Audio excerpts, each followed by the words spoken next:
cooking friends and family. I am going to show you how to make some Mexican style stuffed bell peppers. So I love to make bell peppers all kinds of ways, and so this is just one take on what I like to do with mine in my house. So I've got 4 very large bell peppers. Cut off the tops, pull the seeds out. I trim around the stem and chop up the top of the bell pepper and put it in my meat mixture too. I'll show you that in just a second. So 4 prepped bell peppers, washed clean, and now we'll make our meat. All right, let's get this meat going for our yummy stuffed bell peppers. So I love to use my cast iron skillet. I've got some olive oil and a little pat of butter. And then I'm gonna use some extra lean ground turkey, 99% fat free. And I'm gonna season this up. Now with it being kind of a taco flavored or Mexican flavored bell pepper, you could use a package of taco seasoning. There's some really good ones out these days. I'm just going to add my own mix. So I used a little poultry seasoning, salt and pepper. I'm gonna use a little cumin or a lot of cumin, and then some seasoning salt on top of mine just because it's good. And then I'm gonna get this all broken down and cooked together. So I love to use this little gadget. Hopefully you can find one. This one's from Pampered Chef, but I know that you can get them on Amazon too. And I have 1 onion that I've chopped, and then that is all the tops of the bell pepper with the stem removed because no pepper left behind. And so that makes for an extra good chunky filling because those bell peppers are big. So we gotta fill those babies up. All right, my lovelies, once your meat is cooked, then what I'm going to do now is add some enchilada sauce. You can use whatever you like or whatever you have on hand. I'm trying out, here, let me hold it a little differently so you can see it. I'm trying out this for the first time. So I'm just gonna add a little to give it some flavor.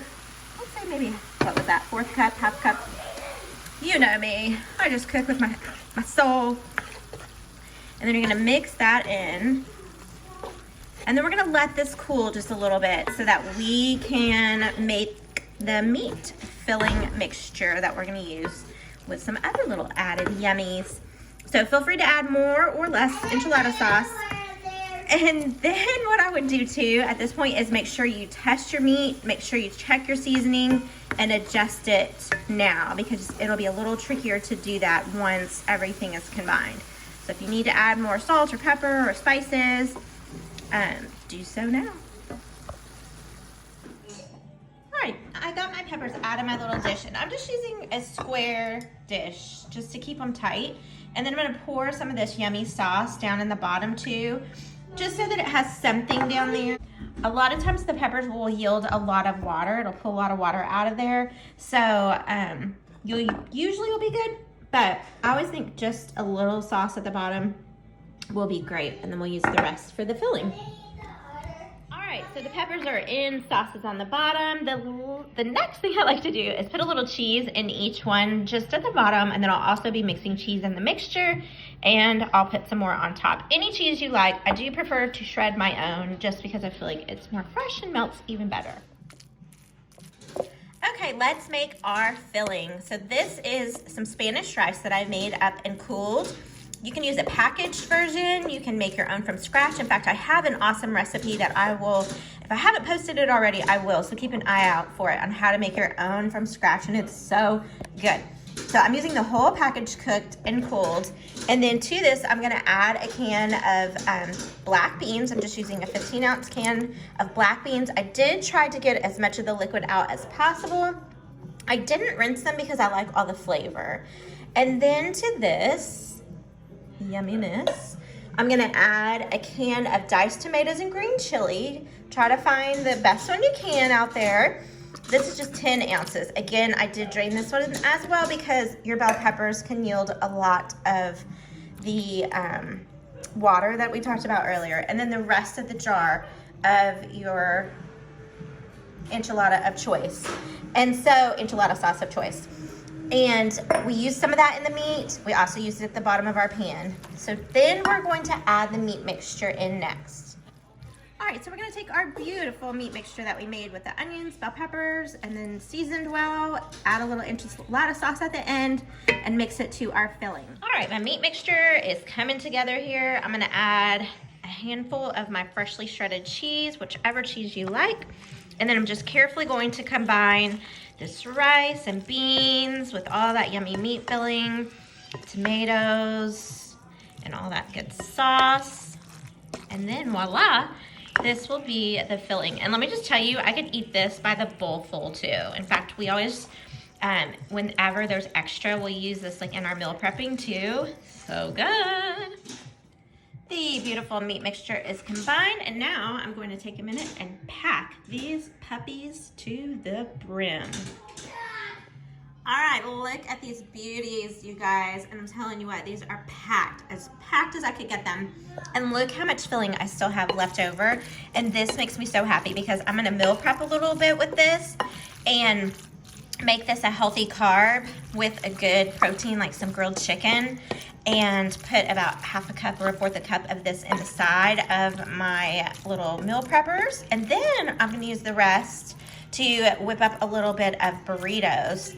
And you can even put some more sauce on top and cheese and bake like baked burritos. Ooh, I'm telling you, because it's already got meat and everything in there. So good. Or if you needed to make more than 4, there's plenty. I would say you could get a good, definitely 4 more of those peppers filled. So keep that in mind too.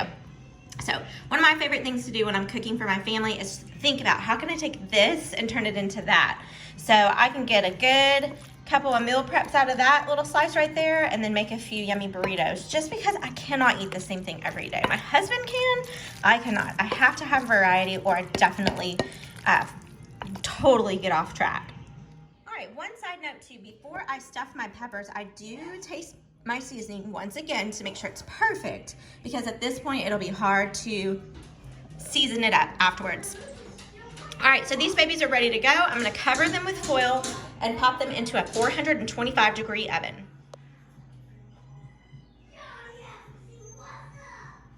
All right, while my bell peppers are cooking, I'm gonna show you what I'm doing to do a little meal prep with the extra filling that I didn't use because we only wanted 4 bell peppers. That's about as much bell pepper as I can handle. So that'll feed us for 2 nights or a dinner and a lunch. And so we had all of the filling left for us. Now, you might not have the filling left to do this step, but this is just kind of how my brain works for my family and to help me keep on track with my wellness and health goals. I'm always thinking, make in bulk so that you can make additional meal prep dishes. So I'm making 4 little tortillas using the best ingredients that I have on hand. And this will feed my husband and I twice because we'll only eat 1 with each meal. So this will be a lunch or a lunch and a dinner or a dinner and a dinner. So if that makes sense, because I'll make something different for my kids that night. I'm not sure that they'll both go for this one. So I'm gonna just roll these up, and then you would just use the same sauce, extra sauce and cheese to top that one off, and then boom, you've got another dish. For these, this is what I'm doing for my freezer meals.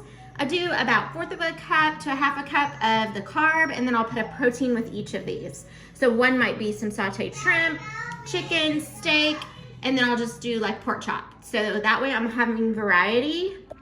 So I'll work on the protein portion tomorrow, and then I actually will label these well and pop these into our deep freezer so that anytime I need a grab and go lunch, I've got something always ready that's healthy and delicious that keeps me on track with my wellness goals to run out the door with. All right, so here's one more tip. We won't be ready for these little burrito or enchiladas with the extra filling for a while. And so I'm actually gonna freeze this container, and I'm not gonna add the sauce yet or the cheese. I'm gonna freeze it just like this. That way when it's time to create these, I can add fresh sauce and cheese on top before I bake it.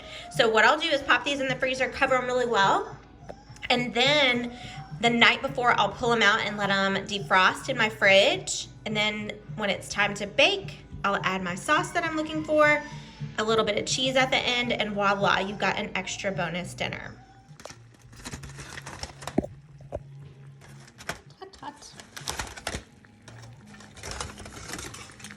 right, guys, these are steaming hot, ready to go. I can see that there is a little juice that has come down, but nothing too crazy. You can drain any of your juice off that does accumulate down there. I'm not so much worried about that as a sauce. You can use it as a sauce on top too. Once mine come out, I do add a little extra cheese to the top. I like to do this at the end so it's ooey gooey. I do bake these 425 covered for an hour because it takes that long for the pepper to soften, and you might even need more than that or less than that. So just keep an eye on them. You can always check them about 30 minutes and see what you think, see what you like. And that's it, you guys. Some fun stuffed bell peppers. I'll show you some other versions that I make too throughout our journey together, because this is one of our go-to meals. And this one is great because I could eat Mexican food every day. You guys comment down below, let me know what you want to see me make for you, and I will give you a shout out. My favorite thing to do is try to do like a comfort food cleaned up, but I do love me some Mexican food too, guys. So anything you want, I will take the challenge and I will give you a shout out when I make it in your honor. Thank you guys so much for being a part of this journey with me. I love sharing my passion for cooking, and I just appreciate you for following along. Please like, share, and subscribe with me. Share me with your friends, and like. God bless you guys.